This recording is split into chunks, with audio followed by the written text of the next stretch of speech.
السلام عليكم ورحمة الله وبركاته.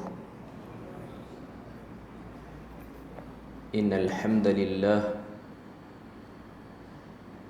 نحمده ونستعينه ونستهديه ونستغفره ونعوذ بالله من شرور أنفسنا ومن سيئات أعمالنا. من يهده الله فلا مضل له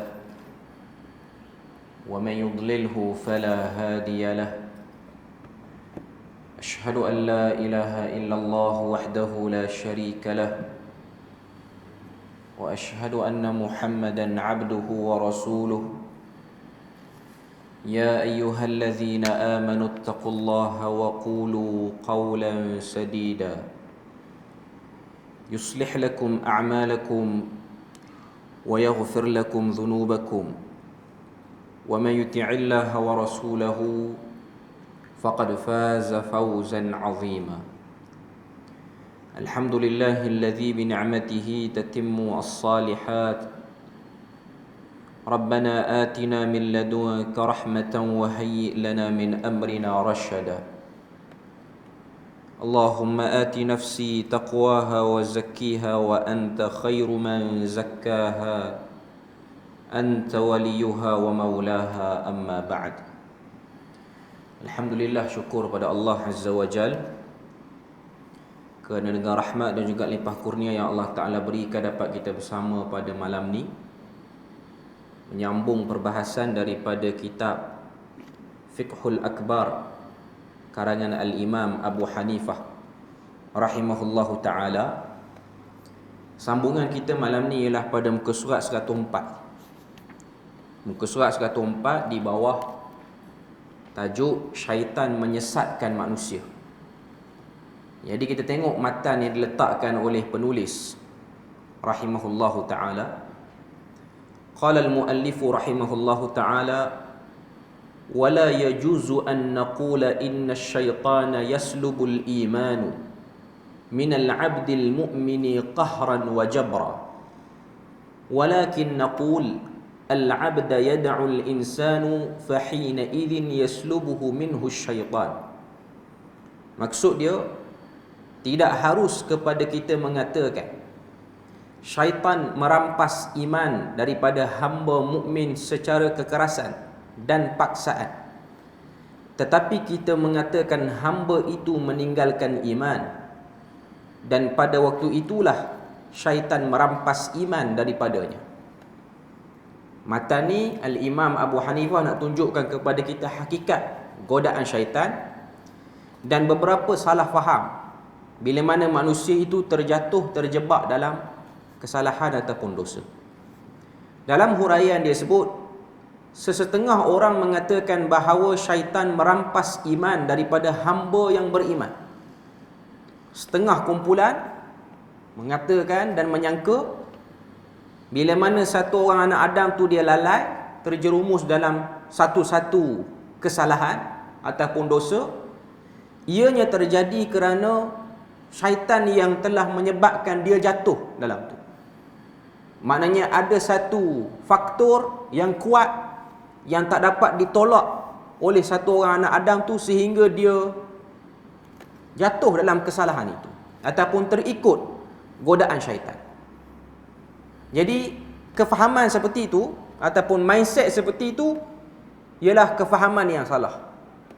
Sebab syaitan tiada apa-apa kekuatan untuk menjadikan kita terjerumus dalam kesalahan ataupun dosa, melainkan kita yang membuka pintu yang menghulurkan jasad kita dan jiwa kita untuk jatuh dalam kesalahan.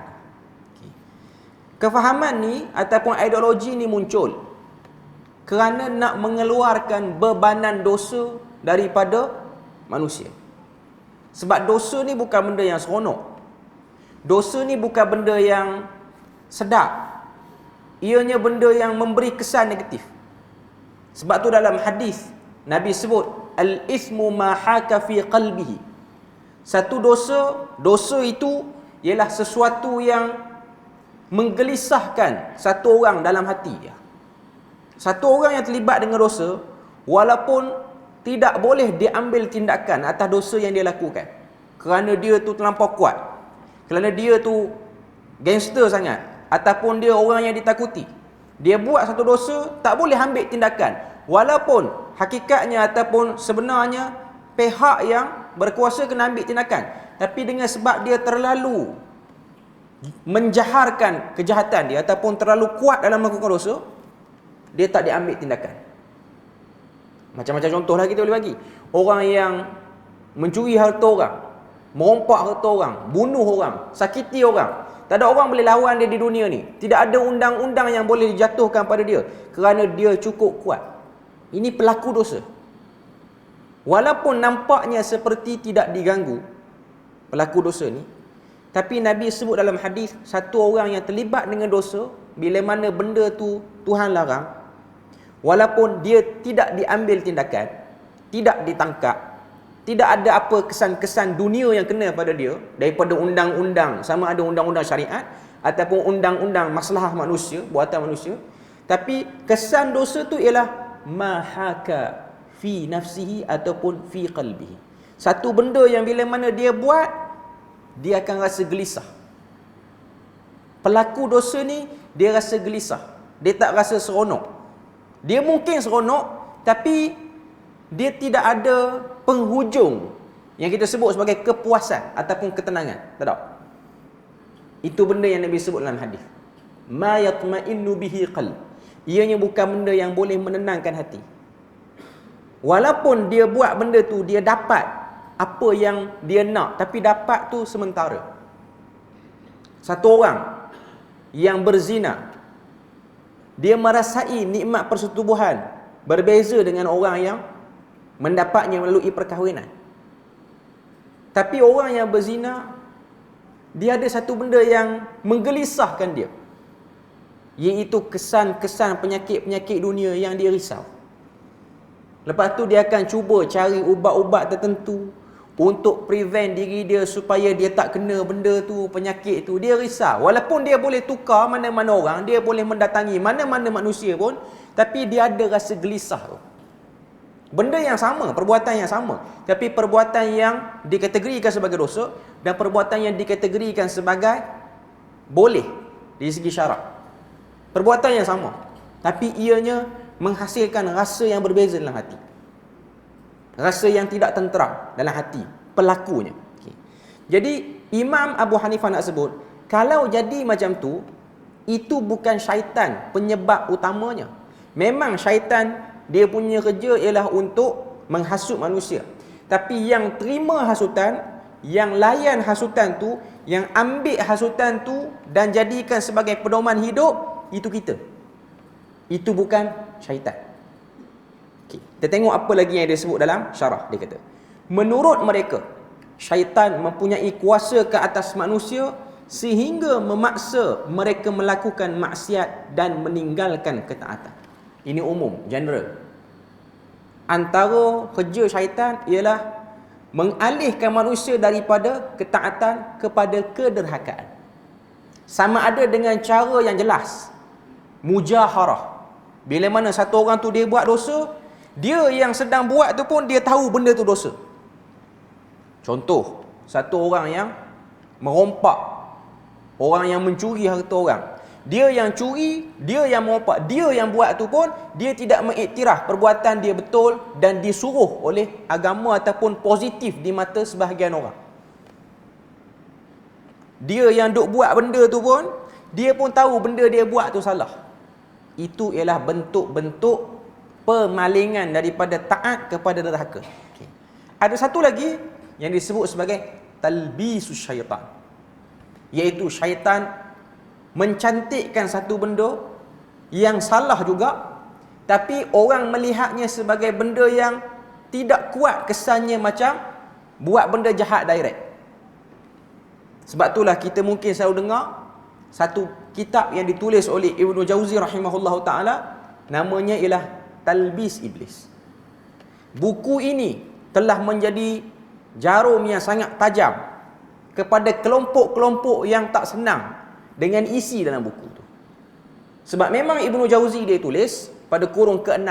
Ibnu Jauzi ni ulama kurun ke-6. Dia tulis kitab Talbis Iblis, antara kumpulan sasar yang dia sasarkan ialah golongan sufi yang melampau. Bukan semua sufi, sufi yang melampau. Yang tu kena clear. Sebab tu kalau kita buka Talbis Iblis, hatta yang dah ringkasan pun mesti bab tu lah yang paling panjang dibahas. Antaranya melaparkan diri kerana menyangka ianya lebih membuka futuhat, lebih membuka punca turunnya ilmu. Punca turun ilmu tu ialah dengan berlapar sampai tak makan-makan. Ataupun dalam istilah dia sebut dengan nama al-wisal. Wisal ni puasa tak buka-buka puasa. Nabi larang sahabat meniru Nabi ni berpuasa dengan gaya tu. Nabi dia buat. Tapi itu untuk kapasiti seorang Nabi. Sebab tu ada hadis riwayat pada Anas, riwayat pada Imam Muslim. Nabi kata, Anas kata, nahan nabiyyu 'anil wisalu fis saum. Nabi melarang daripada puasa bersambung tanpa berbuka. Kalau nak juga puasa sehari, buka sehari, macam Nabi Daud. Itu had maksimum yang dibenarkan oleh syarak. Lebih pada tu pasti akan ada rosak. Sebab apa? Sebab manusia bila mana dia lapar terlalu lama, dia mula akan mengalami ketidakstabilan hormon dalam badan dia. Dengan sebab makanan tak masuk, air tak masuk, apa akan jadi pada dia? Mata dia yang sepatutnya tengok tiang ni tiang, dia akan tengok tiang ni orang. Dia akan jadi macam tu. Okay. Kalau takat dia tengok orang saja tak apa. Orang tu pula kata, engkaulah rasul untuk umat ini. Itu yang jadi cerita baru pula. Itu antara sebab Ibnu Jauzi perang kelompok ni. Sebab perbuatan itu zahirnya elok. Tak makan bukan kacau orang pun. Tapi tak makan dengan menyangka ianya ialah satu peluang untuk mendekatkan diri pada Tuhan. Rupa-rupanya itu jarum syaitan. Banyak lagi lah. Sebab kita nak fokus pada benda lain. Saya nak bagi contoh saja. Yang ni lebih ditakuti dan dibimbangi berbanding mengajak, menyeru, menghasut manusia untuk buat kejahatan yang jelas. Suruh orang tu bertumbuk, suruh orang tu berkelahi. Yang tu normal, general je benda tu. Tapi suruh buat baik dalam keadaan melampau. Suruh buat satu benda yang lebih daripada syariat suruh. Yang ni tidak akan dilihat oleh orang kebanyakan sebagai benda salah. Itu juga benda yang kita serah diri. Kita bagi diri kita. Sebab tu Ibnu Jauzi antara benda yang dia orang kata apa tentang ialah isu ni, iaitu isu yang disebut oleh kelompok sufi sebagai al-wajd. Wajd ni apa? Latah yang luar daripada kelakuan orang biasa. Macam mana saya nak bagi kefahaman yang mudah? Dia bermula daripada puasa dan juga menyendiri ni. Naik bukit mana-mana, tak turun bercampur dengan orang 40 hari, 40 malam, cahaya matahari pun tak kena. Waktu dia duduk dalam tempoh tu dia didatangi oleh macam-macam benda, dan benda tu ialah bukan benda yang betul-betul nak datang pada dia. Benda tu ialah ketidakstabilan hormon dalam badan dia, kesan tak stabil. Benda ni ada dibuktikan dalam sains. Sebab tu kita akan tengok orang-orang yang ditahan di wad. Doktor tahan dia dengan sebab penyakit dalam badan dia tu kena kawal lebih. Biasanya orang yang kena tahan di wad ni, dengan sebab suasana wad ni ialah suasana orang sakit. Bila mana sebut wad ni, dia bukan tempat orang bersantai, dia tempat orang sakit. Katil sebelah sakit ni, katil sebelah sana sakit lain. Tapi umumnya semua orang sakit. Kebiasaannya dia akan celaru hormon dalam badan dia. Apa kesan dia? Dia akan selalu mimpi buruk. Itu kesan orang yang kena tahan wad. Sebab suasana surrounding dia macam tu.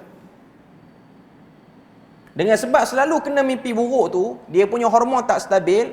Ada orang yang tak tahu benda ni, terus dia buat satu telahan, dia diganggu makhluk halus. Dan makhluk halus tu ialah orang yang hantar pada dia. Orang yang hantar tu ialah jiran yang dah tak tegur siapa dengan dia dekat 4 bulan. Itu telahan. Itu syaitan masuk. Saya nak sebut macam tu. Cara syaitan dia masuk. Okay. Jadi ini benda ataupun perkara yang kita sedar. Selain daripada dia suruh kita tipu orang, selain daripada dia suruh kita tipu duit orang, yang tu jelas. Yang satu lagi ni yang disebut sebagai Talbis ni ianya lebih sukar untuk dikenal pasti. Dan dia kena pada semua kelompok. Sebab tu Ibnu Jauzi dia senaraikan talbis iblis kepada orang alim. Orang alim pun ada. Talbis iblis kepada orang alim tu pula dia senaraikan dan asing-asingkan. Talbis iblis kepada ahli fiqh ini. Talbis iblis kepada ahli Quran. Ini talbis iblis dia. Talbis iblis kepada orang yang sibuk kumpul hadis. Ini talbis iblis dia. Cuma nak katanya semua kelompok ada. Sebab apa? Sebab ini ialah salah satu daripada jarum yang sangat halus daripada syaitan. Sebab kalau kita tengok dalam huraian ni, dia datangkan dalil daripada surah Al-Hijr, iaitu ayat yang berbunyi qala rabbi bima aghwaytani la uzayyinanna lahum fil ard wa la ughwiyannahum ajma'in. Iblis berkata, wahai Tuhan, kerana engkau telah menjadikan aku sesat, laknat aku, maka aku akan hiaskan segala jenis maksiat menjadi cantik dan sedap di mata manusia. Maknanya syaitan akan gubah. Benda tu akan nampak lain. Benda tu akan nampak tak ada masalah. Contoh mudah, rasuah. Ada berapa nama untuk rasuah? Adakah kita hanya akan guna nama rasuah semata-mata? Dia ada macam-macam nama. Dia ada duit kopinya. Dia ada macam-macam istilah yang digunakan dan berbeza setiap bangsa. Kalau macam kita di Malaysia ni, bila mana nak bagi licin urusan tu, mulalah dia guna bahasa-bahasa perlambangan ni. Dia guna terma-terma perlambangan. Dia kata boleh, saya nak buat urusan ni boleh, tapi kena ada sikit lah. Kena ada sikit. Tak sebut lagi apa. Kena ada sikit tu rasuah lah tu. Tuan-tuan pergi ke negara lain, benda sama. Tuan-tuan pergi negara Arab, bila mana dia buat beban, dia tak nak lepas beg kita. Lepas tu dia duk buat macam ni. Tak cakap pun. Kita tahulah dia nak duit. Kalau tak lepas kita. Sama jugalah kalau waktu kami belajar dulu, bila mana nak dapat visa student ni, kita kena buat visa student. Dia bukan macam Universiti Malaysia ni, universiti yang provide. Di Jordan lah, kita kena buat sendiri. Ada setengah universiti dia provide, ada setengah universiti yang kita sendiri kena pergi immigration, kita sendiri kena turun naik apa semua. Dia buat lembab, dia buat payah apa semua. Last sekali dalam pasport kita tu kena selit lah 1-2 keping duit, lajulah urusan hari tu. Itu cantiknya permainan dia. Dia macam tu. Kaedah dia seperti itu. Bahkan dia macam dah hadis tu kemestian. Satu kemestian. Ni orang-orang yang pergi buat haji ni. Ini peluang-peluang untuk benda tu hidup dan subur. Walaupun dia di tanah haram, tapi sampai pada part tu dia tak jadi haram. Tuan-tuan tengok ada sebahagian driver bas ambil kesempatan. Jemaah dah naik, jalan dah jam, bas kita tak gerak-gerak lagi. Aircon pun tak pasang. Tanya sebab apa tak gerak ni, tak pasang. Dia kata aircon rosak. Aircon dia tak on tapi dia kata rosak. Kita pun keluar 100 riyal, 200 riyal. Biasa mutawif yang buat kerja ni. Dia pun selit dalam poket driver bas. Elok tak payah pergi kedai aircon. Elok. Aircon tu dah jadi dah. Boleh gerak dah bas tu. Itu yang dia nak. Tu belum cerita bedal haji lagi baru ni. Kan tuan-tuan tengok apa ni kan. Saya dah sebut di masjid ni dan ada media kita dah cut dulu. Waktu saya sebut tu ramailah orang tak setuju. Video tahun lepas. Beberapa tahun, saya tahun lepas tu saya ada sebut benda ni. Iaitu skema wakaf Quran dengan badal haji. Lepas tu yang baru ni pula, satu ekor unta dekat dengan 70 bahagian kurban. Unta yang sama, patutnya 7 bahagian dia jadi 70 bahagian. Sebab apa? Dia tukar kertas, dia tak tukar unta. Kertas tu saja dia tukar. Tuan-tuan bayar duit pada orang tu 500 riyal ataupun 1000 riyal. Itulah bahagian. Kertas tu je yang ditukar. Unta tak tukar. Sebab duit dah pergi ke lain. Itu pun talbis iblis. Itu pun bahagian pada talbis iblis. Ini manusia buat kerja macam ni, kerana syaitan. Kerana bisikan syaitan yang dia layan. Bisikan syaitan yang dia layan. Ini juga antara benda-benda yang berlaku. Contoh dalam live sekarang ni ada seorang duk komen tu, merepek apa engkau? Aziz Muhammad, saya sebut nama tu senang. Dia tak nak menyebelahi orang yang dengar, dia orang yang mengganggu. Dia telah mensyaitankan diri dia. Saya sebut terus, kita pun kadang-kadang malas juga nak lembut-lembut sangat. Cuma kena sebut, sebab kita dah sebut bab syaitan ni, memang syaitan akan marah, tapi syaitan tak tahu nak masuk mana, dia masuk ke kawan tu. Masuk ke kawan yang komen tu. Okey, cuma nak sebutnya itu bahagian daripada contohnya. Bahagian daripada contohnya. Padahal kalau dia dengar tak ada apa-apa pun, tapi dia jadi nak, tangan tu nak pergi ke situ. Tangan dia tu nak menyaksikan benda tu. Okey. Lepas tu tengok lagi apa lagi huraian dia. Tidak harus kepada kita mengatakan syaitan merampas iman dari hamba mukmin kerana Allah Taala berfirman, inna ibadi. Okey, ayat ni menjadi asas kepada kuatnya iman satu orang tu, dia tak akan boleh diganggu oleh syaitan. Allah Ta'ala kata, inna ibadi, sesungguhnya hamba-Ku, laisa laka alaihim sultanun illa man ittaba'aka minal ghawin. Allah Ta'ala kata, sesungguhnya hamba-hamba-Ku tidaklah ada bagimu iblis sebarang kuasa. Iblis tak dapat buat apa-apa kuasa kepada kita untuk sesatkan kita, kecuali kita yang menurutnya, kecuali sesiapa yang menurutmu daripada kalangan orang yang sesat. Ini benda yang kita kena tahu dan sedar. Sebab tu kalau kita buka dalam surah Ibrahim ayat yang ke-22, iaitu ayat yang berbunyi waqala asyaitanu lamma qudiyal amr, ketika mana syaitan telah menyaksikan, syaitan tu iblis lah sebenarnya, ketika mana iblis telah selesai bersama dengan konco-konco dia berada dalam neraka semua sekali.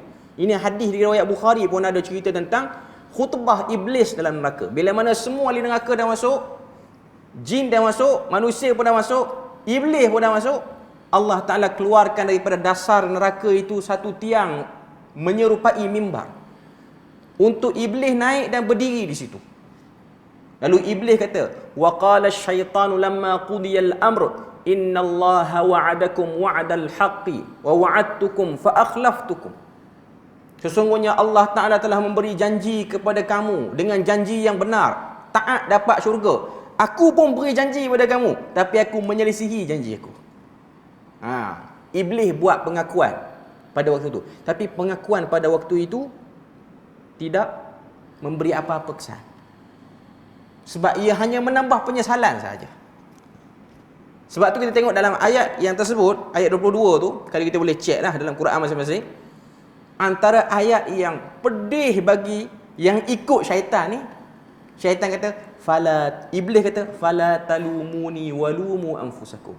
Jangan salahkan diriku yang telah mengajak kamu kepada kecelakaan dan dosa, tapi salahkanlah diri kamu sendiri. Waktu ni semua tepuk dahi masing-masing. Rupa-rupanya kita, bukan syaitan yang menyebabkan kita tergelincir.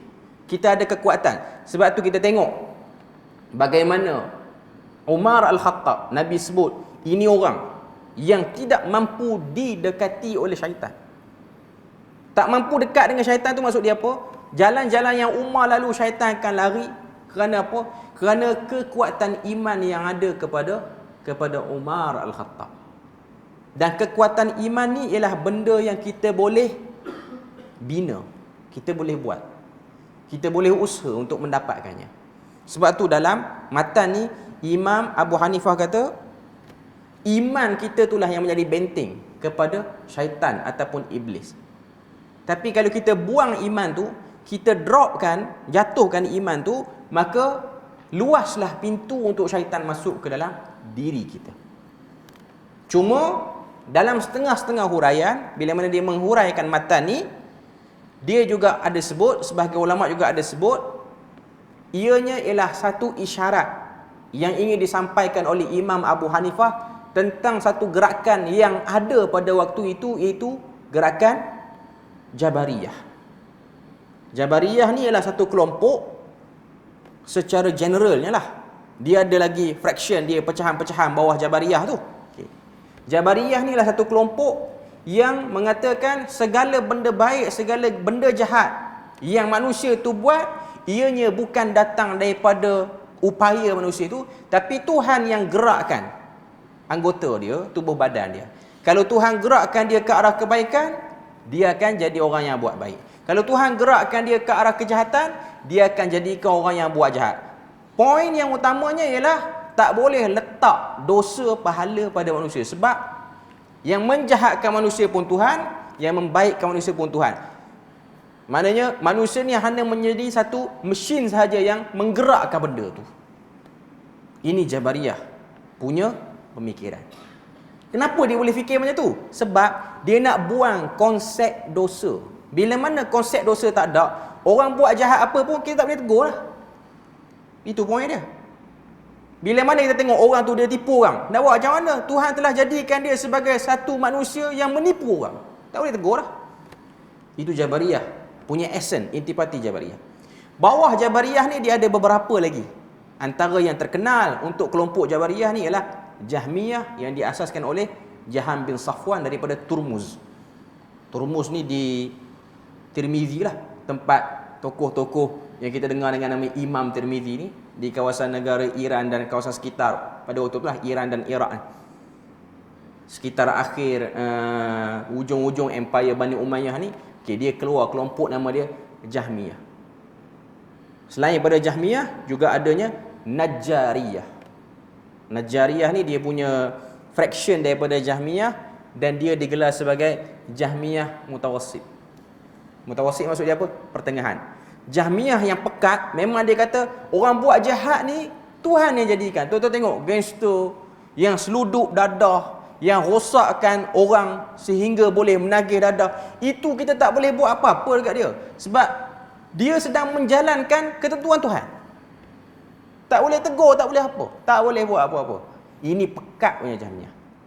Pekat punya Jahmiyah. Okay. Untuk Najjariyah dan satu lagi kelompok nama dia Dirariyah. Dua pecahan. Maknanya ada tiga lah.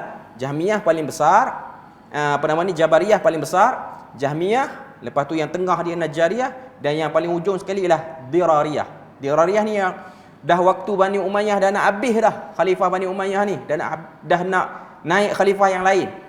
Dia dah hujung-hujung. Dua kelompok ni iaitu Najjariyah dan Dirariyah, dia orang percaya dan dia orang pun faham sama macam Jahmiyah faham, kita semua ni menjalankan kehendak Tuhan. Tuhan nak suruh buat baik, buat baik. Tuhan nak suruh buat jahat, buat jahat. Cuma kita boleh pilih dengan satu unsur yang ada dalam tubuh kita, dia panggil dengan kasb. Kasb ni ialah maksudnya upaya yang kita desak. Kita desak diri kita. Kita yang lawan. Maknanya kita macam menentang ketentuan tu. Dia tak letak juga pada Tuhan, dia letak kepada diri kita. Di sisi Ahlus Sunnah wal Jamaah, kita menjalankan ketentuan Tuhan dengan ikhtiar yang Tuhan beri pada kita. Beza Ahlus Sunnah wal Jamaah dengan Najjariyah, dengan Dirariyah ni, Dirariyah, Najjariyah, dia orang faham konsep kasb. Kaf, sim dan juga ba, kasbun. Tapi untuk Ahlus Sunnah wal Jamaah, ikhtiar. Kita ada ikhtiar. Maknanya Tuhan jadikan kita pilihan. Untuk kita pilih yang ni atau pilih yang mana. Okay. Cuma nak sebutnya ialah kita tak boleh nak salahkan Tuhan nanti di akhirat dengan kita kata syaitanlah yang menyebabkan saya jadi macam ni. Sebab tu dalam hadis yang diriwayatkan oleh Imam Tirmizi, Nabi sebut bila mana kamu terjatuh ataupun terleka sehingga buat benda salah, jangan kamu cela syaitan. Jangan kamu kata ni semua syaitan, mangkak punya syaitan menyebabkan aku buat benda ni. Kita sebut macam tu, apa jadi? Dalam hadis Nabi sebut takabar. Syaitan tu jadi besar. Dalam hadis tu Nabi sebut sehingga lebih besar daripada rumah yang kamu diami. Sebab Nabi nak bagi faham pada orang. Bukan mana katanya kita jangan bayang syaitan tu besar macam cerita Ultraman, raksasa kecil jadi besar. Cuma nak sebutnya ialah besar tu ialah itulah yang dia nak. Maknanya dia suka kita menemplak dia balik. Tapi Nabi kata bila mana kamu terjatuh, terleka, ta'awuz, kamu berlindung kepada Allah dengan mengucapkan isti'adzah. Syaitan tu akan kecil sehingga dia lemah, sehingga dia putus asa. Itu yang disebut dalam hadis. Hadis tu riwayat Muslim kalau saya tak silap. Okey. Cuma nak sebutnya ialah kita ada kuasa pilih. Itu poin dia.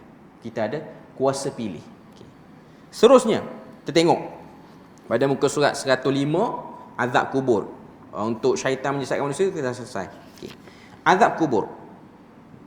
Wa su'alu munkarun wa nakirun haqqun kainun fil qabr wa i'adatir ruh ila al jasad fi qabrihi haqqun wa daghtatul qabri wa 'adzabuhu haqqun kainun lil kuffari kulluhum wa li ba'dil 'usatil mu'minin haqqun jaiz. Maksud dia soalan mungkar dan nakir, dua malaikat yang akan menjalankan tugas penyoal kepada si mati yang duduk dalam kubur tu lah. Soalan-soalan yang dah kita maklum apa yang dia akan tanya. Okay. Cuma nak katanya mungkar dan nakir dalam kubur adalah benar ada. Maknanya soalan mungkar dan nakir dalam kubur ni ialah satu benda yang betul ada. Tak nak percaya pun dia ada. Nak percaya lepas ada kajian saintifik pun benda dah ada. Itu yang nak disebut. Sebab ada orang dia perlukan bukti dulu baru dia boleh percaya. Kemudian apa lagi kata Imam Abu Hanifah? Pengembalian roh ke badan manusia dalam kubur adalah benar. Orang-orang yang dah dikebumikan jasadnya dikubur, masjid kita ni sebelah dengan kubur. Semua jasad-jasad tu akan dikembalikan roh ke dalam jasadnya dan semuanya akan berdiri. Dalam hadis Nabi sebut hafatun urah, berdiri dalam keadaan telanjang dan tak memakai sepatu. Maknanya dalam keadaan asal lah. Okay. Dan apa lagi kata Imam Abu Hanifah? Dia kata himpitan kubur dan azab juga adalah benar berlaku kepada semua orang kafir dan sebahagian orang-orang beriman yang melakukan maksiat. Okay. Yang ni dia ada isu sikit. Okay. Pertama, Imam Abu Hanifah dia kata soalan mungkar dan nakir itu benar. Samalah seperti mana majoriti Ahlussunnah wal Jamaah, benar. Memang soalan mungkar dan nakir ni ada. Dia termasuk daripada ghaibiyat dan sama'iyat. Benda ghaib dan kita dapat maklumat daripada dengar. Tidak ada kajian saintifik, tidak ada panca indera yang jelas boleh tengok apa yang berlaku. Hatta kalau kita korek sekarang ni pun tak ada apa. Sedianya dia tanah juga, tapi dia satu dimensi lain. Okay. Wa i'adatir ruh, kembalinya roh ke dalam jasad di kubur masing-masing, hatta yang tak ada kubur pun, yang hilang dengan sebab dibakar jasadnya ataupun hilang dengan sebab dimakan haiwan buas, sama ada hanyut di lautan ataupun dimakan haiwan buas atas darat apa semua ni, menyebabkan jasad dia terpecah-pecah, semuanya akan dihimpunkan balik oleh Allah Azza wa Jal. Okay. Itu jelas. Maknanya Imam Abu Hanifah pun terima benda tu. Wa daghtatul qabr, himpitan kubur, wa azabuhu, dan azab kubur, haqqun kainun lil kuffar, satu benda yang pasti bagi orang kafir. Okay. Himpitan kubur ialah benda yang ada khilaf di kalangan para ulama, berlaku pada orang kafir saja ke ataupun berlaku pada semua orang Islam. Sebab hadis yang menceritakan tentang sabitnya himpitan kubur, bukan azab kubur ni, himpitan, masuk-masuk tu kena himpit dulu. Hadis itu tidak semua para ulama menerimanya, termasuklah Abu Hanifah, dia tak terima. Memang kita pun tahu periwayatan Abu Hanifah dalam isu ni, dia tak terima. Dia kata yang kena himpit tu ialah orang yang jahat aja, orang baik tak kena himpit. Sebab ada hadis yang Nabi sebut dalam riwayat Muslim, Nabi kata sekiranya ada orang yang boleh selamat pada himpitan kubur, maka pasti Sa'ad bin Mu'adh yang boleh selamat, tapi dia tak selamat, dia kena juga. Sa'ad bin Mu'adh ni adalah sahabat Nabi yang meninggal pada tahun ke-5 Hijrah lepas balik daripada perang Khandaq. Dengan sebab teruk kecederaan yang dia alami tu, dia meninggal.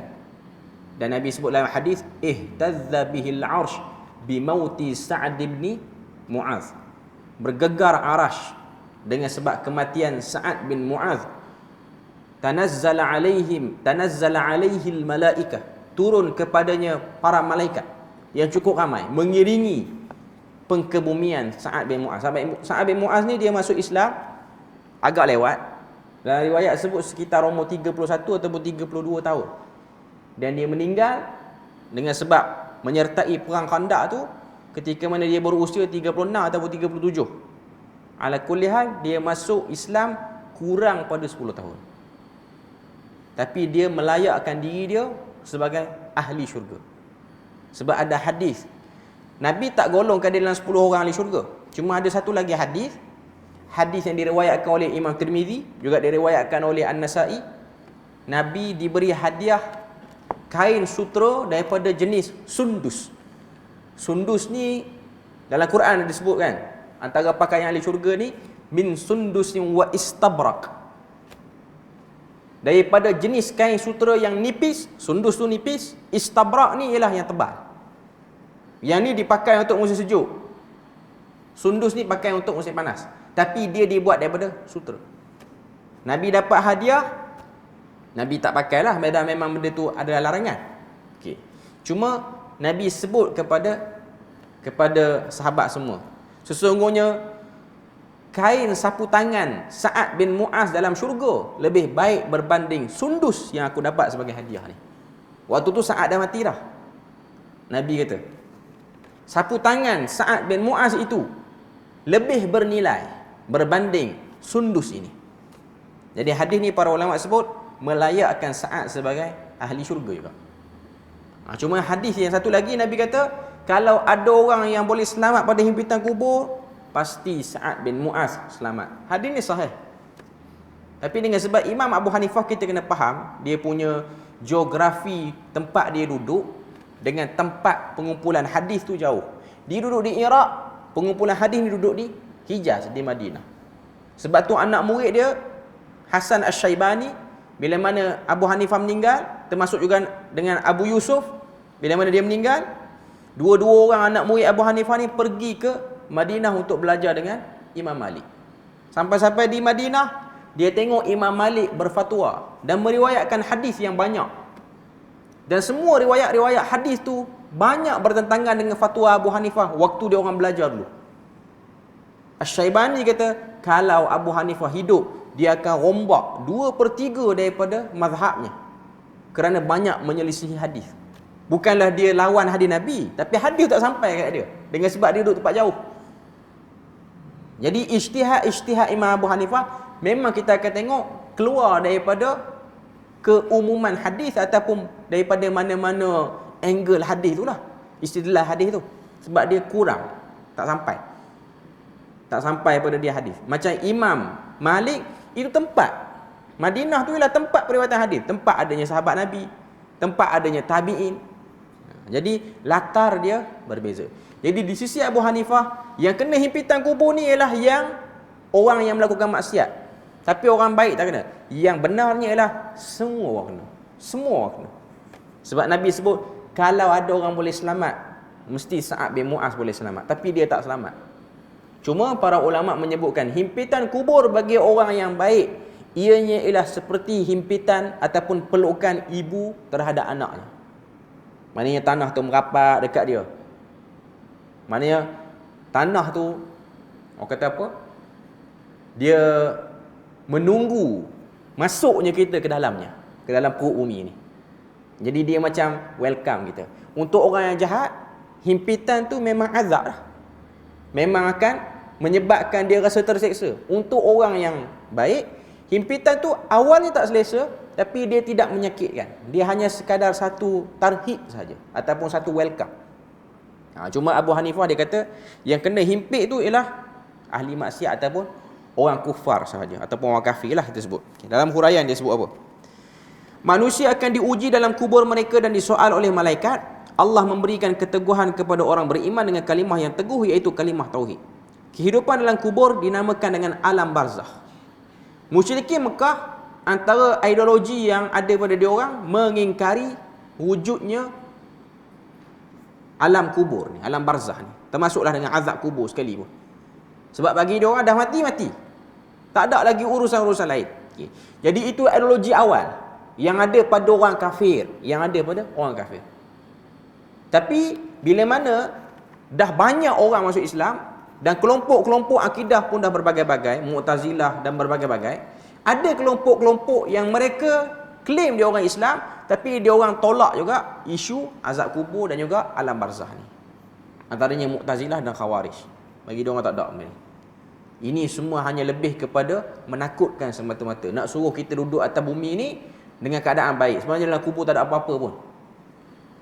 Itu pandangan dia orang. Tapi nak katanya, pandangan tu intipati kelompok awal ialah musyrikin Mekah. Musyrikin Mekah ambil daripada ahli kitab. Dan ahli kitab, of course, dia orang tipu musyrikin Mekah. Sebab ahli kitab tahu azab kubur ni ada. Isu balasan syurga neraka ni ialah benda yang valid, benda yang memang ada pun. Okay. Kemudian apa lagi yang disebut situ? Dia datangkan dalil pada surah Al-Mu'minun ayat 100, wa min waraihim barzakhun ila yaumi yub'atsun. Sedang di hadapan mereka ada alam barzakh yang menahan mereka padanya hingga hari mereka dibangkitkan semula pada hari kiamat. Maknanya semua orang yang dikuburkan sekarang, mereka berada pada satu batasan daripada dunia nak pergi ke akhirat, dia panggil alam barzakh. Tapi dia lebih mirip kepada akhirat. Urusan dia, hari dia sana. Itu. Ia adalah satu hakikat yang tidak diketahui kaifiatnya oleh sesiapa. Hanya Allah yang mengetahuinya. Dalilnya adanya soalan dalam kubur ialah firman Allah Ta'ala, yuthabbitullahu alladhina amanu bilqawli tsabiti fil hayatid dunya wa fil akhirah. Ini daripada surah Ibrahim ayat 27. Allah Ta'ala meneguhkan orang-orang beriman dengan kalimah yang tetap teguh dalam kehidupan dunia dan akhirat. Maknanya yuthabbitu tu maksudnya dalam kubur ni dia ada soal jawab. Cuma soal jawab tu macam mana tidaklah kita ketahui sebab ianya benda gaib. Maksud kehidupan akhirat menurut majoriti ahli tafsir ialah soalan dalam kubur. Riwayat daripada Sayyidina Uthman bahawa Rasulullah apabila selesai mengebumikan jenazah, baginda berdiri dan bersabda, istaghfiru li akhikum wasalu lahu bitathbit fa innahumul ana yus'al. Mintalah keampunan untuk saudara kamu dan mintalah keteguhan untuknya kerana sekarang dia sedang disoal. Ini hadis riwayat Abu Daud. Antara tazkirah Nabi bila mana selesai pengkebumian, kita alhamdulillah di Perlis ni kita ada ke arah itu. Maknanya kita ambil aspek itu. Okay. Antara benda yang akan diperingatkan ialah meminta ampun kepada si mati yang baru dikebumikan. Sebab tu majlis al-azab, majlis memberi takziah, mengikuti orang yang mati untuk dikebumikan ni, bagi setengah-setengah bangsa ianya besar. Contoh masyarakat Arab, dia orang anggap benda itu besar. Kita orang Melayu ni mungkin dia tak nampak benda itu besar. Sebab tu Nabi sebut adanya pahala yang khusus untuk orang yang bawa jenazah sampai ke kubur, salat dan bawa jenazah sampai ke kubur, 2 qirat pahala dia dapat. Dan Abdullah bin Mas'ud, waktu mana dia ditegur oleh seorang sahabat, saya tak ingat apa nama sahabat tu, sebab dia tengok Abdullah bin Mas'ud ni kalau ada kematian dia hanya salat je, dia tak pergi ke tanah perkuburan. Lalu sahabat tu kata, tak pernah dengar ke hadis Nabi? Nabi kata orang yang salat dan ikut sampai kubur dia dapat 2 qirat. Dia kata dah berapa banyak qirat yang aku terlepas dengan sebab aku hanya ambil option salat je. Lepas tu aku belah, aku tak ikut. Cuma nak katanya benda tu benda yang besar di sisi masyarakat pada waktu tu. Cuma kita ni, saya tengok dengan mata saya sendiri, bila mana berlaku kematian, dia ada satu budaya bersembang atas tanah kubur. Yang ni kurang bagus sikit. Dan jelas sembang dia tu, kuat suara dia, dan bersembang sampai boleh ketawa. Maknanya matinya orang pun tak boleh beri apa-apa lagi pada diri dia tu. Dia duk tengok, kalaulah itu bukan saudara mara dia pun, itu ialah seorang Muslim yang telah mati. Dan kita semua akan menghadapi benda tu. Sebab tu dalam surah Jum'ah Allah Ta'ala sebut, qul innal mauta alladhi tafirru minhu fa innahu mulaqikum. Kematian yang kamu nak lari, dia berada di hadapan, bukan kamu yang membelakangi dia. Kamu menuju ke arahnya.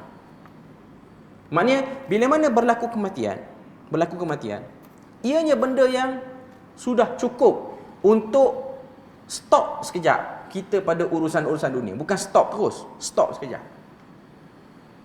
Tapi ada sebahagian orang dia bersembang. Dia duduk, dia cari pot, dia tengok pokok mana yang besar sikit, dia nak pergi teduh bawah tu. Lepas pada tu dia cucuk hokok pula. Oh, tu lagi teruk. Tu lagi tak padan. Ini ialah benda-benda yang tak sepatutnya dilakukan di tanah perkuburan. Kalau nak buat benda tu, beredar, pergi ke tempat lain. Ataupun kita gali lagi satu lubang, kita bagi dia masuk. Okay, cuma nak kata itu bukan benda yang betul untuk dilakukan. Itu bukan benda yang sepatutnya.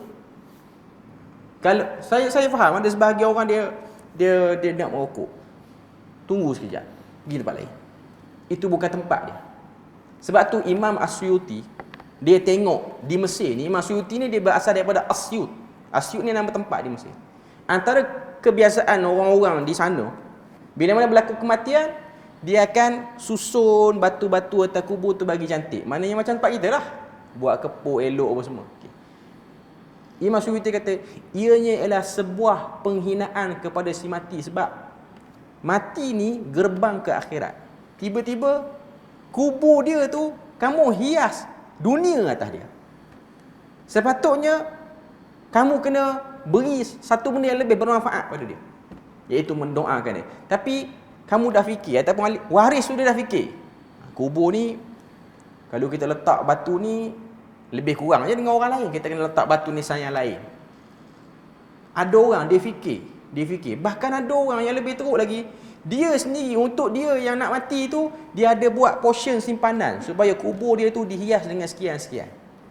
Kita tidak meniru bangsa lain ataupun orang agama lain. Tuan-tuan tengok, ada sebahagian agama lain, kalau dia tu profession seorang penyanyi, pergi kubur dia buat simen elok, masuk dia punya satu sistem, boleh dengar balik lagu-lagu yang dia pernah nyanyikan zaman dia penyanyi dulu.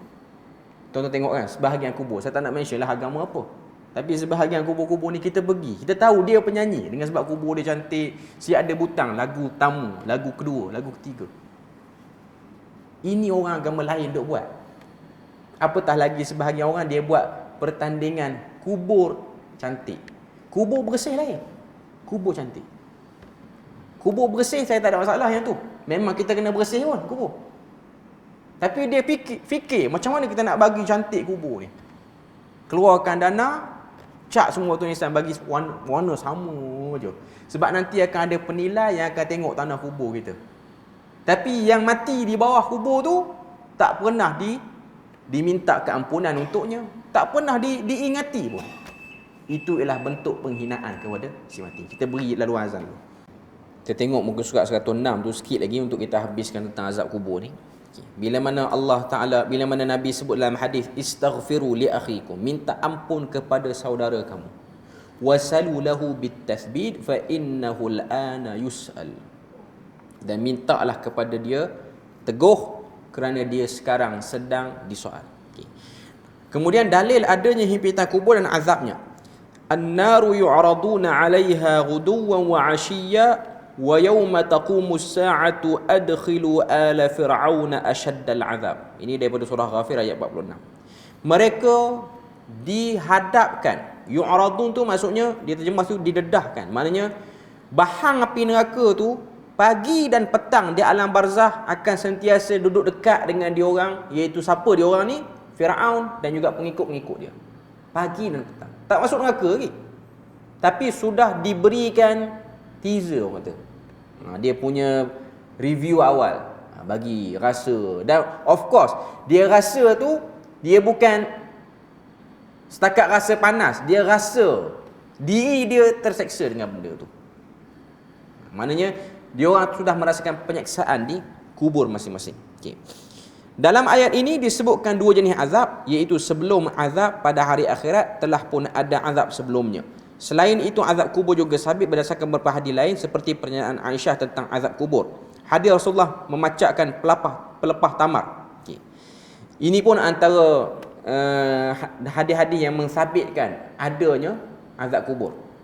Nak sebut pada kita bahawasanya azab kubur tu ada, dengan sebab itulah Nabi letakkan pelepah tamar tu untuk meringankan azab kepada si mati. Cuma dia khilaf di kalangan para ulama berkenaan dengan adakah perbuatan tu khususiah pada Nabi ataupun perbuatan itu boleh diteladani oleh orang kemudian. Yang pasti, yang rajah, yang kuat dia ialah perbuatan tu khususiah kepada Nabi sallallahu alaihi wasallam. Tanpa kita menafikan ada keringanan oleh para ulama berkenaan dengan isu ni, iaitu boleh menanam sebahagian tumbuhan ataupun meletakkan tumbuhan untuk menjadi sebab keringanan azab. Isu ni lah yang saya debat dulu. Yang jadi tak selesai lah. Kawan tu pun dah makin macam-macam benda lah. Okey, cuma saya tak nak sebut yang tu. Cuma nak kata itu ialah isu khilaf. Okey.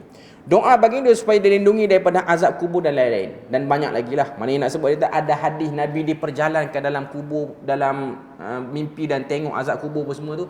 Itu ialah sabit menunjukkan bahawasanya azab kubur ni ada. Cuma pada zaman Abu Hanifah ni dah ada kelompok yang menafikan azab kubur daripada kalangan muslimin, orang Islam juga. Itu sebab dia sebut benda ni. Kalau benda ni tidak menjadi isu besar, dia tak sebut sangat. Sebab style penulisan ataupun style Abu Hanifah ni, dia tak akan mention benda tu melainkan ada keperluan. Kalau tak ada keperluan, dia tak akan mention secara panjang lebar. Okay. Jadi kita berpada situ je untuk malam ni. Moga Allah Ta'ala beri rahmat dan berkat. InsyaAllah kita akan sambung pada kali yang akan datang. Muka surat 106 tu, kaedah menterjemah sifat Allah. Subhanakallahumma wa bihamdik, asyhadu an la ilaha illa anta wa astaghfiruka wa atubu ilaik. Wassalamualaikum warahmatullahi wabarakatuh.